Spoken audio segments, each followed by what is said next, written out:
Assalamualaikum warahmatullahi wabarakatuh. Yang terhormat dosen penguji ujian kinerja PPG dalam jabatan kategori 1 tahun 2002. Perkenalkan, nama saya Sri Wahyuni. Saya adalah guru SMA Negeri 1 Pining, Kecamatan Pining, Kabupaten Gayo Luwes. Pada kesempatan ini, Kamis 6 Oktober 2022, saya akan melaksanakan kegiatan praktik pembelajaran untuk memenuhi ujian kinerja dalam jabatan tahun 2022 dengan materi teks anekdot pertemuan kedua. Berikut video praktik pembelajaran saya, mohon masukannya agar kedepannya lebih baik lagi. Terima kasih atas perhatiannya.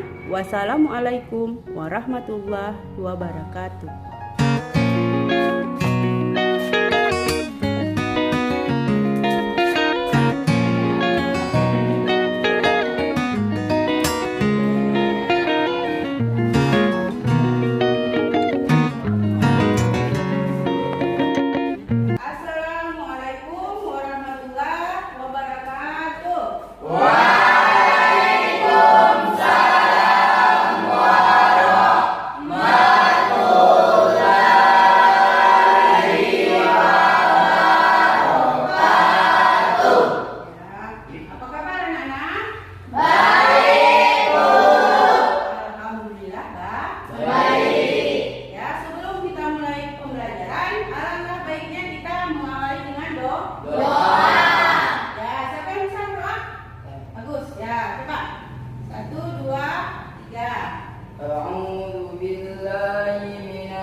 Bismillahirrahmanirrahim.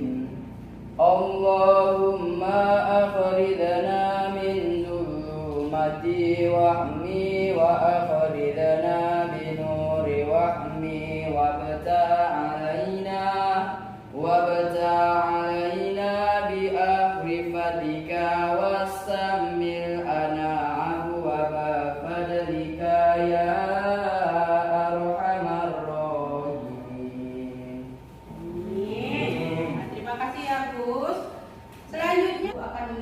hadiran. Apakah ada yang tidak hadir anak-anak? Tidak, Bu. Alhamdulillah semua hadir. Ya, jadi selanjutnya untuk membangkitkan rasa cinta tanah air, untuk membangkitkan semangat belajar pagi ini, kita akan mendengarkan sebuah lagu nasional yaitu 17 Agustus. Ayo berdiri. Ya, boleh ikut bernyanyi, ikut bernyanyi biar hafal nada dan liriknya. Ya, hari ini mungkin tidak ada nadanya saja ya. Baik, kita dengarkan ya sama-sama.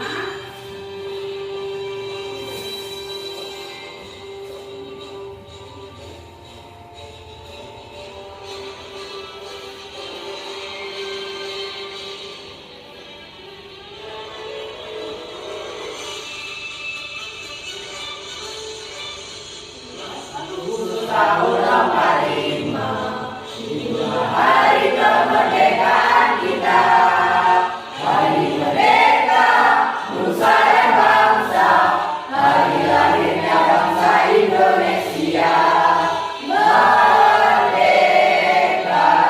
sekali merdeka tetap merdeka, selama hayat masih dikandung badan. Kita tetap setia, tetap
sudah mempelajari materi yang sama. Adakah yang masih ingat? Ada Bu. Ada Bu. Coba. Ada Bu. Nah, coba bangun dulu. Nah, Ibu kira-kira tentang apa? Tentang anekdot. Anekdot itu apa? Saya akan menjelaskan tentang anekdot. Anekdot adalah cerita singkat yang menarik karena lucu dan mengesankan, biasanya mengenai orang penting atau terkenal dan kejadian yang sebenar-benarnya. Ya, pintar ya anak Ibu ya. Beri tepuk tak?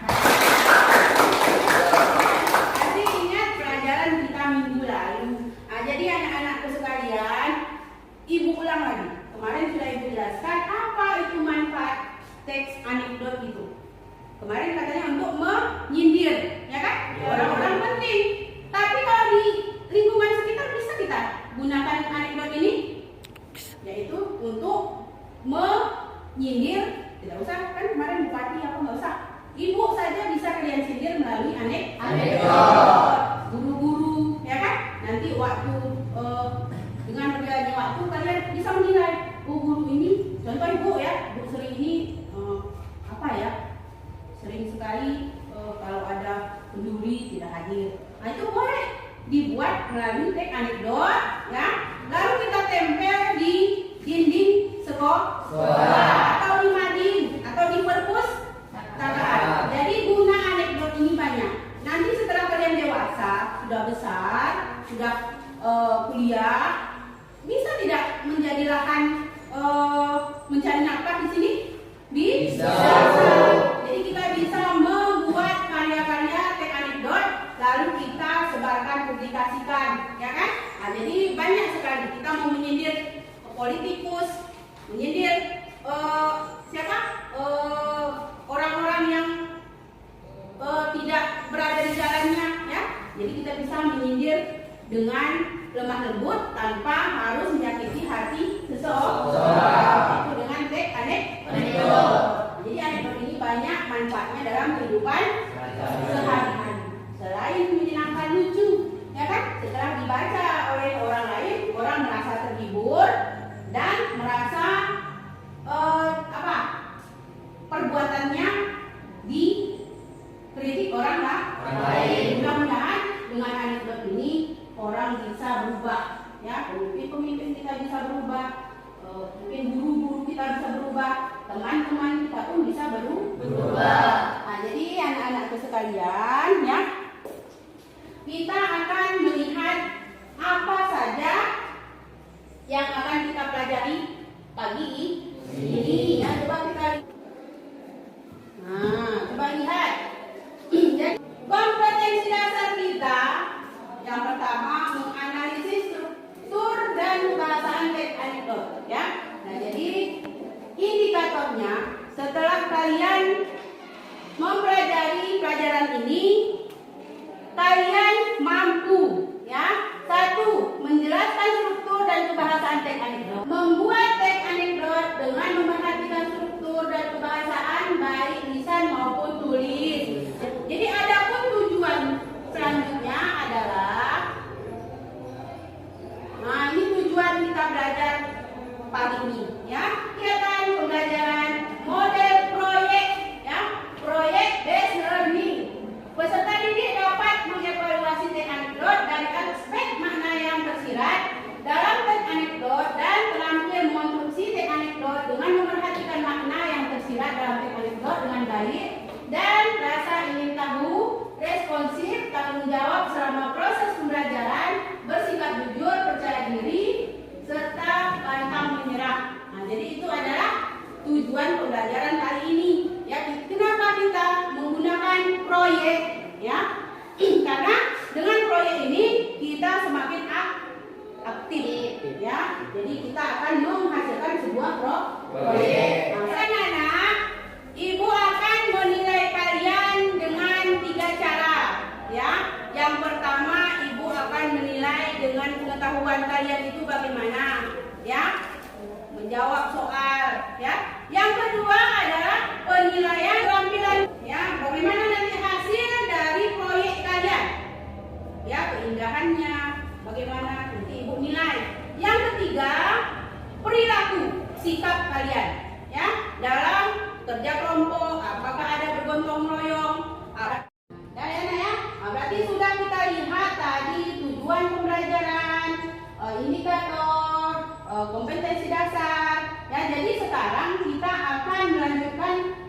proyek kita minggu kemarin. Nah, kemarin Ibu sudah suruh ya bawa perlengkapannya. Ya sudah ada?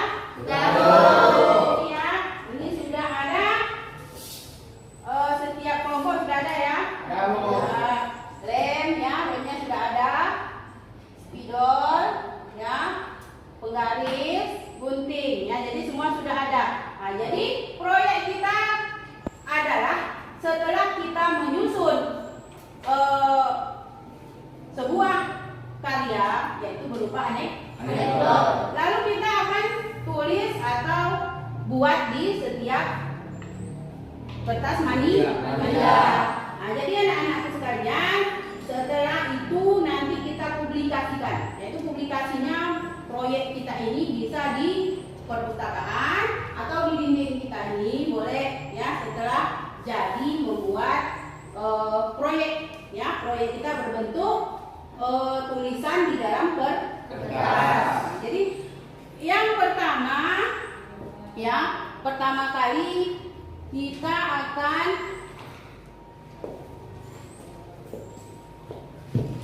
membagikan LKPD ya. Saya kan tugasnya ya.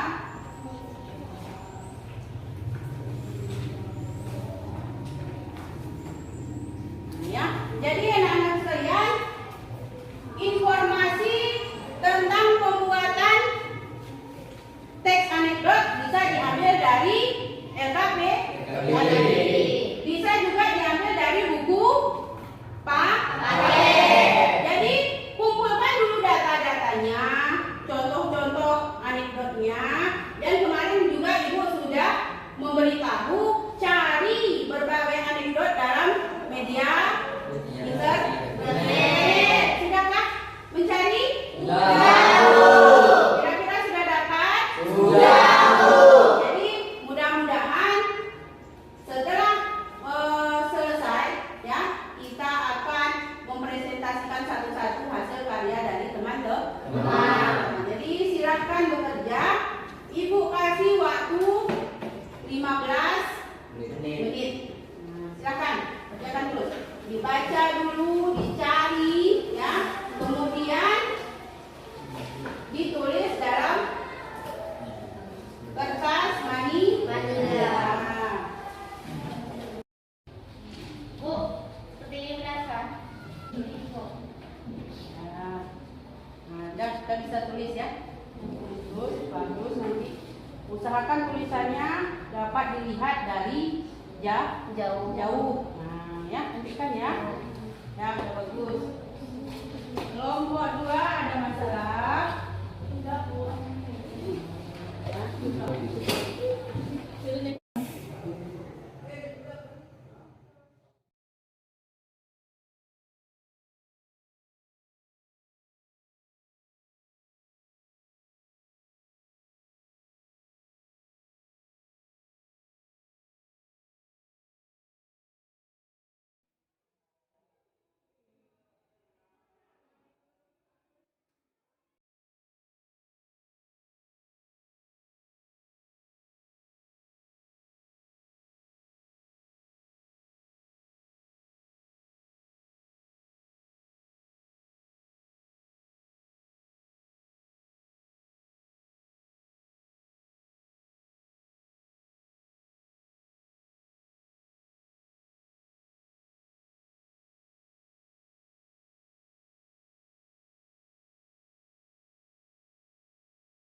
Kelompok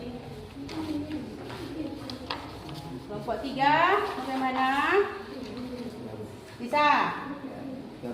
Ya, kumpulkan dulu datanya, lalu cari mana yang paling bagus ya. Mana paling baik menurut kalian? Ya, berarti sudah siap ya? Sudah selesai anak-anak ya? Jadi sekarang kita presentasi ya. Jadi kita akan membacakan hasil karya masing-masing. Jadi kita mulai dari kelompok berapa? Ayo. Kelompok 1, 2 atau 3? 3, Bu. 3 dulu. Oke ya, kita 3. Coba berdiri dulu. Agus, Reza. 2 orang pun boleh. Coba tunjukkan kepada teman-temannya hasil karya kalian. Dah, coba bacakan. Ini coba lihat kalian lihat anak-anak. Ini ada hasil dari kelompok 3. Jadi ini adalah proyek mereka ya. Setelah ditulis, judulnya apa? Penjahat berkualitas. Penjahat berkualitas. Coba bacakan dulu. Yang lain dengar ya. Ya, Bu. Berikut ini ada hasil proyek kami yaitu dari kelompok 3 yang berjudul Penjahat Berkualitas. Badrut dan Pratama menonton TV di pos ronda. Saat itu mereka melihat kasus pencurian sebuah handphone yang dipenjara 5 tahun. Koruptor di negara ini cuma dipenjara 1 tahun dan masih bisa jalan-jalan, ucap Badrut kebingungan. Pemerintah lebih mementingkan sebuah handphone, jadi hukumannya lebih dari koruptor, jawab Pratama, membuat Badrut mengangguk paham. Dah ya. Jadi unsur kelucuannya ada di mana? Jadi di Koruptor, Bu. Di Indonesia katanya koruptor itu lebih tidak sehebat maling handphone. Makanya kalau orang maling handphone langsung ditangkap. Kalau koruptor miliaran tidak ditangkap. Jadi itu unsur kelucuan dari kelompok 3 ya. Jadi unsur kebahasaannya pun sudah ada ya. Di situ ada tersusun ya. Jadi bagaimana kira-kira? Bagus. Jadi kita beri tepuk tangan. Ya, silakan duduk kembali. Terima kasih. Ya, jadi kelompok 3 sudah mempresentasikan hasil karya mereka. Jadi coba kelompok 1 ya.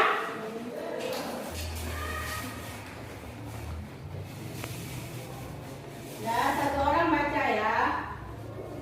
Jadi, ini adalah hasil proyek kami yang dari kelompok 1 yang berjudul Rayuan Gombal. Suatu hari, ada sepasang kekasih yang sedang duduk di taman. Di sana, mereka memperbincangkan hal-hal yang dialami mereka sehari-hari. Hingga suatu ketika, si wanita pun iseng memberi rayuan gombal kepada kekasihnya. Sayang, bapak kamu politikus ya? Kamu kok tahu? Oh, pantas saja kamu sering ingkar janji. Dan sang wanita pun pergi meninggalkan sang pria yang temangun dan memerah pipinya. Ada ya. Jadi yang mana unsur kelucuannya nih? Ada. Jadi rayuan gombalnya itu menyamakan dengan para apa? Biasanya yang ingkar janji. Politik. Jadi sekarang ada pemilihan bupati nanti ya. Apalagi pemilihan caleg ya. Mereka akan banyak berbuat janji. Mereka akan berjanji, tetapi pada akhirnya mereka melupakan. Jadi itu yang merupakan kelucuan dari teks anekdot rayuan gombal. Dari sini sudah ada nama abstraksi, orientasi, krisis, reaksi, dan koda yang merupakan unsur kebahasaan teks anekdot. Jadi kira-kira sudah baguskah karya mereka? Bagus. Ya, kita beri tepuk. Silakan duduk. Nah, ya. Selanjutnya kelompok terakhir, yaitu kelompok dua. Anda silakan. Coba tunjukkan pada teman-temannya, ini agak panjang nih ya. Kelompok 2 ini menulis anekdotnya agak panjang ceritanya. Ya, nampakkah kelompok 3? Ya. Ya, silakan baca. Assalamualaikum warahmatullahi wabarakatuh. Waalaikumsalam warahmatullahi wabarakatuh. Jadi ini hasil presentasi kami. Kami akan membaca yang judulnya Paling Dipatuhi. Di penjara, Mahmudin kenal dengan Pak Jamal, narapidana yang dihukum seumur hidup. Yang mengherankan Pak Jamal, ini sangat diistimewakan. Sayanya ada kipas, sofa, hingga TV. Mahmudin bertanya-tanya, Mahmudin, Pak, kok bisa Bapak dihukum seumur hidup? Memangnya kejahatan apa yang sudah Bapak lakukan? Cuma nangkap ikan.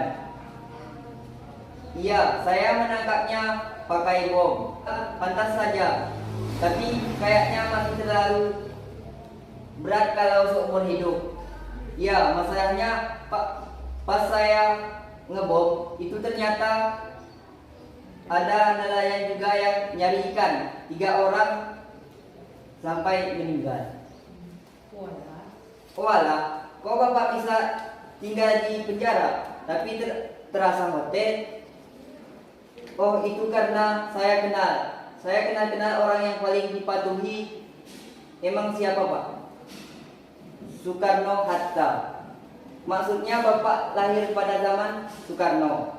Bukan, itu tapi yang ini menunjukkan uang 1.000. Ya, jadi ini ada unsur kelucuannya, ada banyak ya. Yang pertama apa katanya? Kok bisa hukuman mati cuma ngebom, katanya nyari ikan. Iya, saya mau ngebom ikan karena nelayannya mati 3 katanya kan. Nah, setelah itu kenapa di penjara itu bisa seperti hotel?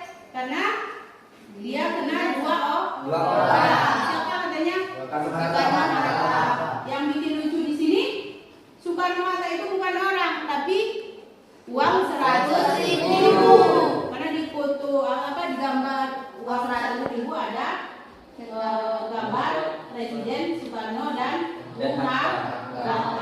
Ada ya, jadi sudah bagus ya. Jadi kita beri tepuk tangan.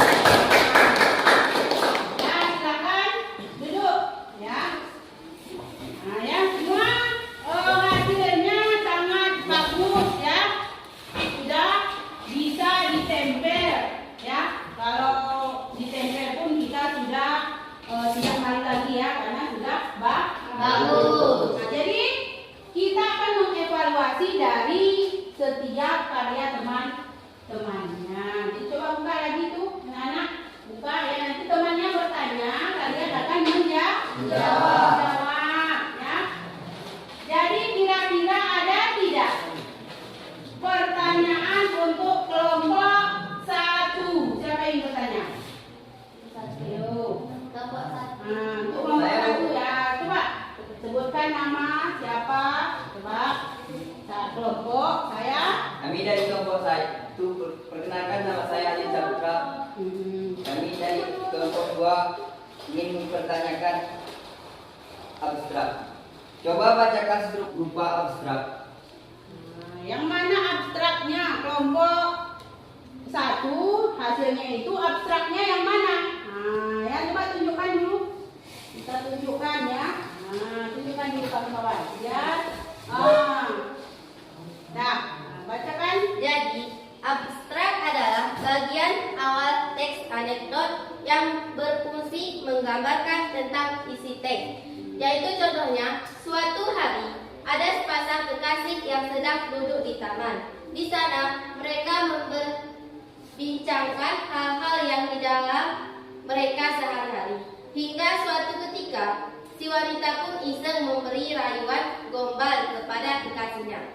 Kelompok 1 sudah ya menjawab pertanyaan teman-temannya. Nah, jadi untuk kelompok 2 apakah ada? Ada, Bu.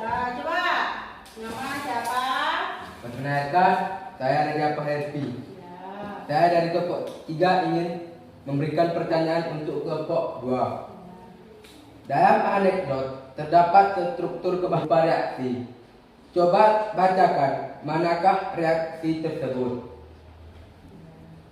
Ya, terima kasih Reza. Ya, yang jawab siapa? Julinda. Silakan Julinda. Saya akan menjawab pertanyaan dari Reza Pahlavi. Ya. Jadi, reaksi adalah bagian teks yang menerangkan cara penulis dalam menyelesaikan masalah berupa reaksi, sesuatu yang mencengangkan, mengejutkan, dan tak terduga. Jadi, dari teks yang telah kami buat ini, yang berjudul Paling Dipatuhi, kami mengambil bagian yang paling terakhirnya, yaitu bukan itu, tapi yang ini, menunjukkan uang 100.000. Nah, tadi itu yang mengejutkan, ya, mengejutkan orang. Ini Reza. Bisa, Bu. Nah, alhamdulillah ya, kita beri tepuk tangan untuk semua ya. Selanjutnya yang terakhir ya. Nah, siapa? Ayo. Dewi. Perkenalkan, nama saya Dewi Sartika. Saya dari kelompok 1. Saya bukan mempertanyakan kepada kelompok 2. Kami hanya memberi tanggapan atau saran kepada kelompok 2, yaitu proyek teman-teman cukup bagus, namun alangkah baiknya judul dibuat menarik agar lebih banyak tertarik untuk membaca anekdot tersebut. Sekian dari saya. Ya, terima kasih ya. Terima kasih. Jadi itu masukan untuk kelompok 2. Kalau bisa judulnya itu menarik ya. Karena dengan judul orang akan tertarik untuk membaca karya kita. Jadi semua anak ibu ini sudah bagus ya, sudah mengerti apa tadi tujuan kita. Jadi mudah-mudahan pelajaran kita ini bermanfaat. Baiklah anak-anak, apakah ada yang belum dipahami? Ada. Ya, baik ya. Coba dulu siapa yang ingin bertanya? Ya, coba. Dewi duluan ya. Dewi, silakan Dewi. Apakah teks anekdot ditulis hanya untuk orang penting saja, Bu? Ya, jadi apakah ada yang bisa menjawab? Nah, Ibu bantu jawab ya. Pertanyaan Dewi, apakah teks anekdot itu hanya ditulis untuk orang-orang penting? Karena kemarin ada ya temannya menjawab waktu pertemuan pertama itu dibuat untuk orang-orang penting saja. Tetapi itu ada kata biasanya ya. Jadi kalau biasanya tidak hanya untuk orang penting, tapi yang paling utama teks anekdot itu harus punya kritikan atau sindiran kepada orang lain. Nah, jadi pada dasarnya memang untuk orang penting biasanya, tetapi selain itu bisa kita tulis untuk orang-orang biasa seperti guru ya, mungkin teman. Ya, ada lagi yang ingin ditanyakan? Ada? Ada, Bu. Ada? Siapa? Saya, Bu. Nah, silakan. Ayo, apa yang ingin ditanyakan? Apakah bisa menulis teks anekdot tanpa harus memiliki salah satu struktur tersebut? Ya, apa saja kemarin struktur anekdot? Yaitu abstrak. Abstrak itu adalah apa? Pendahulu. Yang kedua orientasi, pengenalan cerita. Yang ketiga krisis. Nah, jadi krisis itu adalah masalah yang akan diangkat. Setelah itu ada reaksi. Reaksi itu penyelesaian krisis. Yang terakhir koda. Koda itu adalah penutup atau kesimpulan.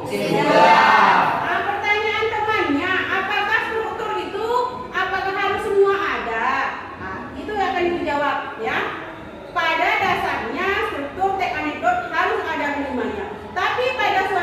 kita ada orang atau penulis tidak melengkapkan semua unsur tersebut. Mungkin dia tidak ada orientasi atau kodanya tidak ada. Nah, itu bisa saja ya. Jadi salah satu unsur tersebut kalau dihilangkan pun yang penting maksud penulis itu tersampaikan.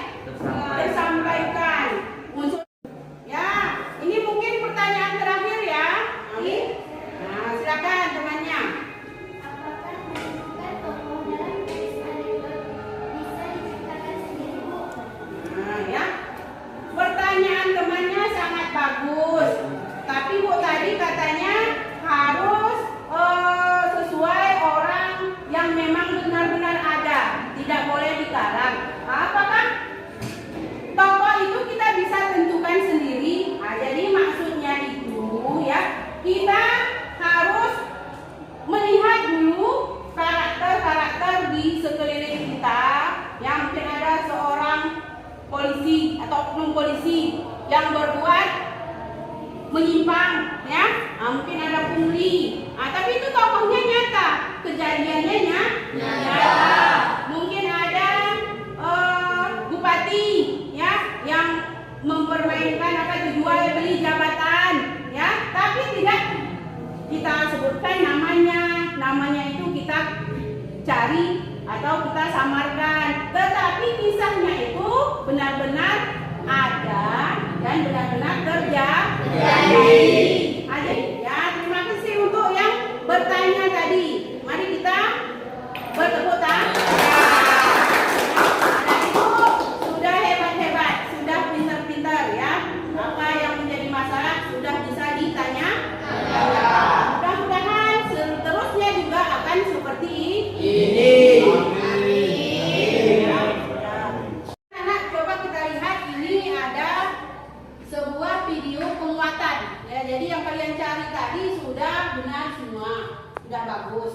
Ya, tapi kita mau kuatkan lagi dengan video berikut ya.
Nah, begitu kira-kira ya. Jadi ini adalah video penguatan ya. Mudah-mudahan yang sudah kalian dapat bisa dikuatkan lagi oleh video tersebut.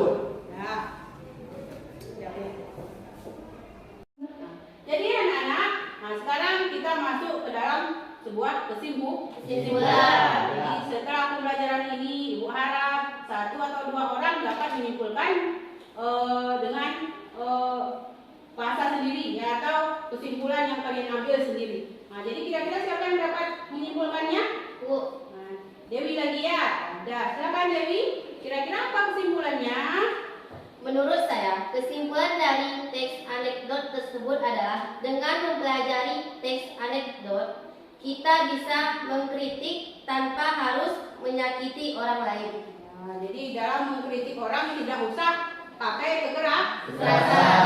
Jadi dengan anekdot kita dapat mengkritik orang tersebut tidak tersinggung. Ada lagi? Kira-kira? Udah, udah ya. Udah, berarti itu saja sudah. Jadi kesimpulannya pada kesempatan ini hanya itu. Jadi anak-anak sekalian, setelah kita mempelajari anekdot ya. Kira-kira bagaimana? Apakah menyenangkan pelajaran kita pagi ini? Menyenangkan. Ya, tidak ada yang mengantuk ya. Jadi Ibu harap dengan model yang Ibu ambil semua dapat menikmati ya ataupun merasakan belajar itu sangat menyenangkan ya. Jadi anak-anak sekalian, minggu depan ya kita akan mempelajari teknika hikayat. Nah, jadi di rumah sudah bisa buka-buka cari informasi tentang teknika hikayat. Jadi minggu depan kita masuk langsung pada materi teks hikayat. Nah, jadi karena tadi diawali dengan berdoa, diakhiri juga dengan berdoa. Ya tadi yang membacakan doa Agus ya. Sekarang kita tutup lagi dengan pembacaan doa dari teman kita Agus. Silakan Agus. Bismillahirrahmanirrahim. Subhanallah wa bihamdihi. Subhanakallahumma wa bihamdika. Asyhadu an la ilaha illa anta. Astaghfiruka wa atubu ilaik. Amin. Nah ya, jadi kita sudahi ya. Kita sudah melaksanakan rangkaian pembelajaran kita ya. Akhirnya pembelajaran kita telah selesai. Wassalamualaikum warahmatullahi wabarakatuh. Waalaikumsalam.